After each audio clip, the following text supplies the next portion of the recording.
Video shows the moment the Jeju Airlines passenger jet touched down in Muan, South Korea, the belly of the jet skidding on the tarmac. It slams into a concrete wall, exploding like a fireball.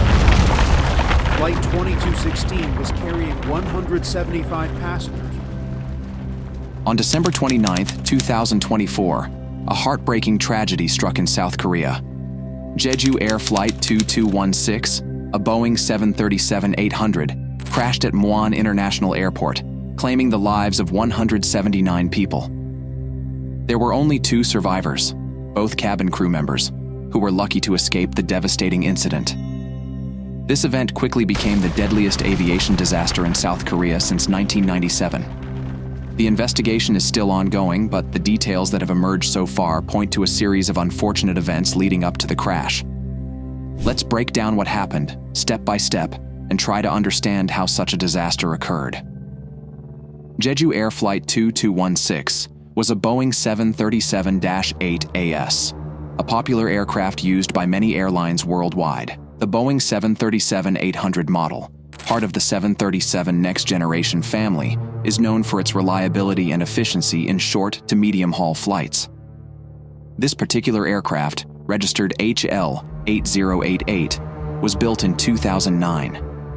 It had been in service with Jeju Air since 2017, after the airline acquired it from Ryanair, a major European budget carrier.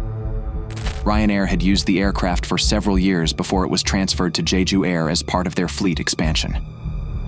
Over the 48 hours before the crash, the aircraft had completed multiple successful flights. These included routes to Jeju Island, Beijing, and Bangkok, among others. The plane was fully operational and had no apparent issues during these flights. The aircraft had proven to be reliable, and Jeju Air had no reported concerns with it before this fateful flight. It had a standard maintenance record, which made its sudden failure all the more surprising and difficult to comprehend in the aftermath. However, while the aircraft's recent history may have seemed routine, there was a notable event in its past that was tied to a safety incident. In 2021, while operating from Gimpo International Airport in South Korea, the plane's tail struck the runway during takeoff. This incident led to significant damage to the aircraft, and Jeju Air was fined for not adhering to proper safety regulations. The fine amounted to approximately 2.2 billion South Korean won, about $1.5 million. This event raised concerns about the airline's maintenance practices, but despite this, the aircraft continued to fly without any further reported incidents up to the time of the crash. Flight 2216 was a long-haul journey from Suvarnabhumi Airport in Bangkok, Thailand, to Muan International Airport in South Korea. The flight was supposed to last about 5 hours, covering a distance of around 4,000 kilometers. The plane had already crossed multiple time zones, and everything seemed to be going as planned. Passengers were likely settled into their seats, and the crew was preparing for the final approach to Muan International. The journey from Bangkok to Muan was uneventful up until the approach phase. The aircraft had cleared its cruising altitude and was preparing to land at Muan International Airport, a smaller airport in the South Jeolla province of South Korea. As the plane began its descent, the crew received clearance to land on runway 01 at 8:54 a.m. local time. But just 3 minutes later, they were warned of potential bird strike risks. This warning would be a critical part of the story, as it came moments before the plane would encounter a series of serious problems that would lead to the crash. Everything was going smoothly until the plane neared its destination. At 8:54 a.m. local time, the crew got clearance to land on runway 01 at Muan International. Just a few minutes later, they received a warning about the possibility of a bird strike. Now, this is where things took a turn for the worse. At exactly 8:56 a.m., the pilots declared a Mayday distress call.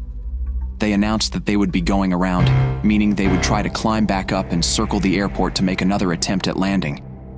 This decision was made because of an issue with the landing gear, which wasn't deploying as it should have. At 9 a.m., the pilots requested to land on a different runway, runway 19. But by this point, the situation was becoming more critical. Air traffic control granted the request, and the plane attempted an emergency landing on this alternate runway. Unfortunately, this did not go as planned.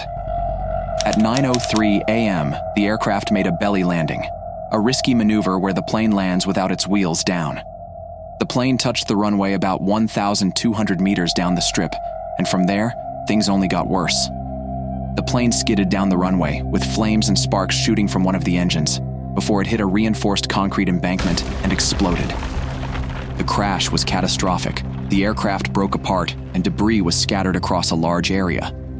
The tail section detached from the fuselage, while the rest of the plane was caught in the explosion. Sadly, only 2 crew members survived, both of whom were seated at the back of the plane. In the aftermath of the crash, investigators began combing through the wreckage for clues.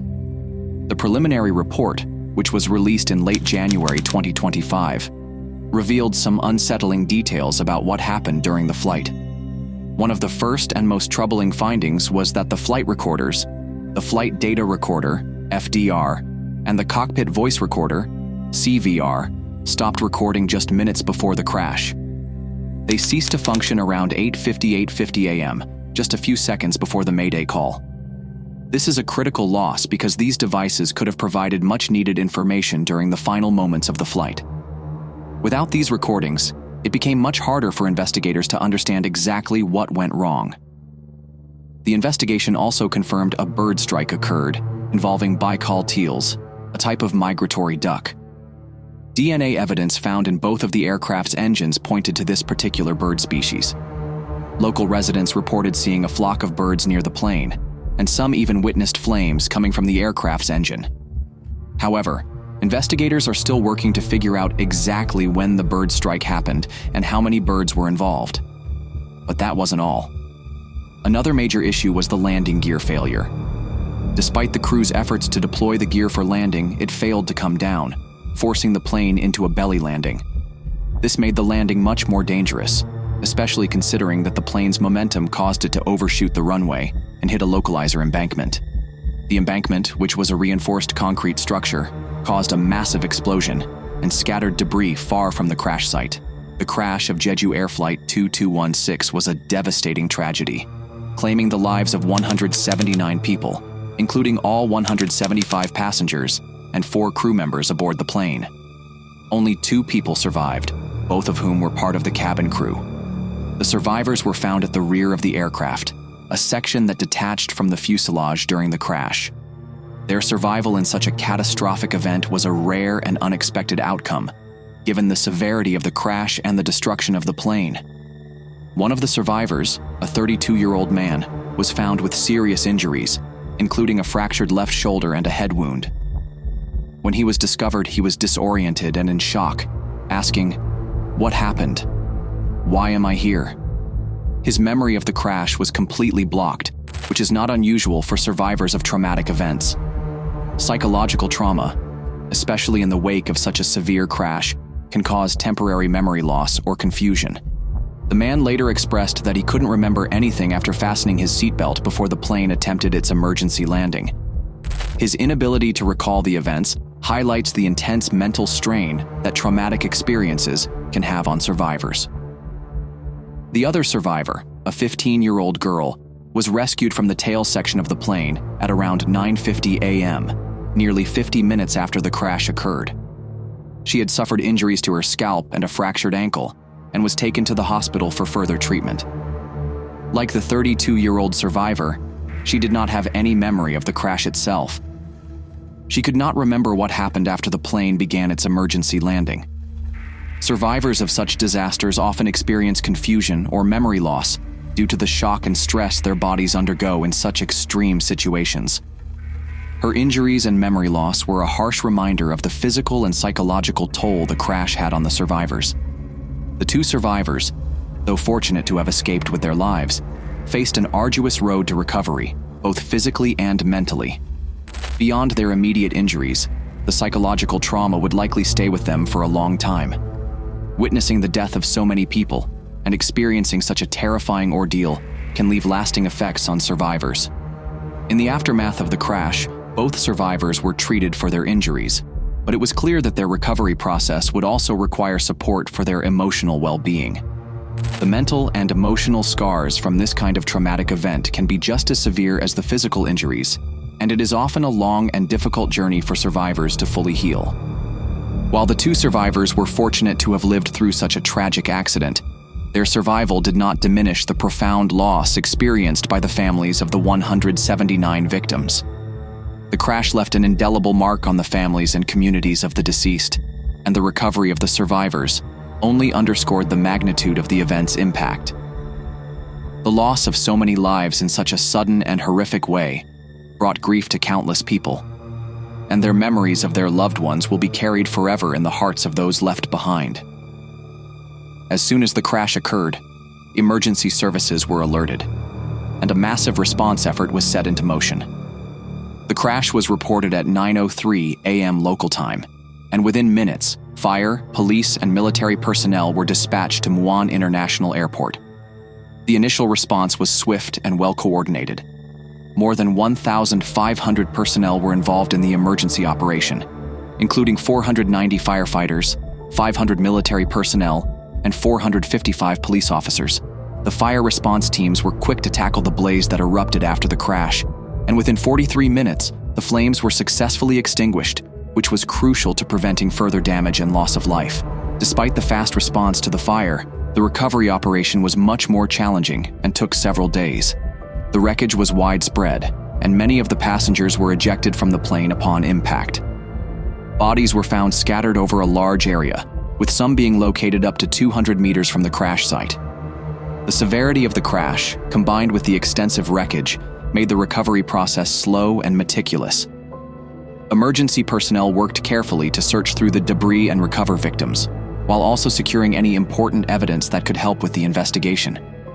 Identifying the victims was one of the most difficult and time-consuming parts of the recovery process. With the plane's severe damage and the chaotic scene, many passengers were difficult to identify immediately. Authorities relied heavily on DNA analysis to identify the victims. Local authorities reported that the identification process took days, with fingerprints and DNA samples being collected to confirm the identities of those who had perished in the crash. By December 30th, 2024, about 120 bodies had been identified, and by January 1st, 2025, all 179 victims had been accounted for. The final phase of the search and recovery efforts took place after the identification process was completed. By January 5th, 2025, all operations had officially ended, and the wreckage was fully cleared. The recovery efforts were praised for their thoroughness, but the emotional toll on the families of the victims, as well as the emergency personnel involved, was immense. The loss of 179 lives in such a tragic event marked a somber moment in South Korea's history, and the recovery teams worked with great care to ensure that every victim was returned to their loved ones with dignity. The investigation into the Jeju Air Flight 2216 crash is still ongoing, with both South Korean and international agencies involved. Following the incident, experts from around the world came together to piece together what went wrong. The United States sent representatives from the National Transportation Safety Board, NTSB, as well as Boeing, the manufacturer of the aircraft, to assist in the investigation. GE Aerospace, the company that co-produced the plane's engines, also had experts on the ground to help analyze the technical aspects of the crash. These international teams are working alongside South Korean authorities, including the Aviation and Railway Accident Investigation Board, to determine the precise cause of the crash. The investigation has been complicated by a series of challenges, such as the failure of both flight recorders, which stopped functioning minutes before the crash. The impact of the crash on Jeju Air was immediate and severe. The airline faced a significant drop in customer confidence following the disaster. Thousands of passengers canceled their bookings or chose not to fly with Jeju Air in the aftermath of the crash. By December 30th, 2024, over 33,000 domestic and 34,000 international flight reservations were canceled. In response to this, Jeju Air took steps to reassure the public. The airline announced a reduction in the number of flights for the winter season, aiming to conduct additional maintenance checks on their fleet. These proactive steps were taken to ensure that all their aircraft met the highest safety standards and to regain the trust of passengers who were wary of flying with the airline. The crash had a major impact on South Korea's aviation industry, prompting authorities to order inspections of all Boeing 737-800 aircraft including those operated by Korean Air and Asiana Airlines. These inspections focused on maintenance, flight records, and critical systems. The process was extended to ensure a thorough review. The incident sparked calls for stricter safety regulations and better oversight.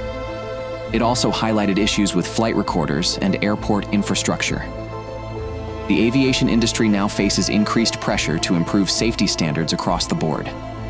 The Jeju Air Flight 2216 crash is a tragic event that has left a lasting mark on the aviation industry in South Korea and beyond. As investigators continue to work through the details of the crash, the families of the victims are left to mourn their loss. The survivors, still recovering physically and emotionally, are also trying to make sense of the unimaginable ordeal they went through. This crash serves as a stark reminder of the importance of safety in aviation. Despite all the technology and precautions, accidents can still happen. The investigation into what went wrong will likely lead to changes in aviation safety practices, but the loss of 179 lives is a tragic cost for any lesson to be learned. It's crucial that the industry continues to learn from events like this to ensure that such a disaster is never repeated. The memory of those lost will continue to drive improvements in safety and emergency procedures, both in South Korea and globally. We hope you enjoyed this video. If you did, don't forget to like, share, and subscribe to our channel.